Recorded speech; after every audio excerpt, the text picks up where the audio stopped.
நீதிமன்ற அதிகாரிகளின் நேரடி சாட்சிகளோடு போலீஸ் ரிப்போர்ட்டுகளில் பதிவு செய்யப்பட்ட அமானுஷ்ய சம்பவம் பற்றி உங்களுக்கு தெரியுமா? 1967 ஜெர்மனியின் ரோசன்ஹைம் நகரம். வழக்கறிஞர் சிக்மண்ட் ஆடம் அவர்களின் அலுவலகத்தில் அசாதாரண நிகழ்வுகள் நடக்கத் தொடங்கின. தொலைபேசிகள் தானாகவே ஆயிரக்கணக்கில் அழைப்புகளைச் செய்தது. மின்விளக்குகள் வெடித்து சிதறின.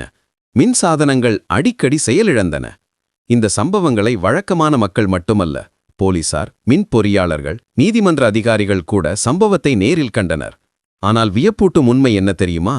இந்த எல்லா நிகழ்வுகளும் அங்கு பணியாற்றிய ஆனிமரி என்னும் இளம்பெண் அலுவலகத்தில் இருந்தபோது மட்டுமே நிகழ்ந்தன.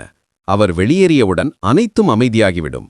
ஜெர்மனியின் புகழ்பெற்ற பாராசைக்காலஜிஸ்ட் ஹான்ஸ் பெண்டர் இந்த சம்பவத்தை ஆய்வு செய்தார். இங்கு எந்த அமானுஷ்ய சக்தியும் இல்லை. ஆனிமரியின் சைக்கோகினேசிஸ், அதாவது அவரது மனவலிமைதான் சுற்றுப்புற பொருட்களை பாதிக்கிறது என்றார். இந்த சம்பவம் போலீஸ் ரிப்போர்ட்டுகள், அதிகாரப்பூர்வ ஆவணங்கள் ஆகியவற்றில் பதிவு செய்யப்பட்ட ஒரு டாக்குமெண்டட் கேஸ் ஆகும்.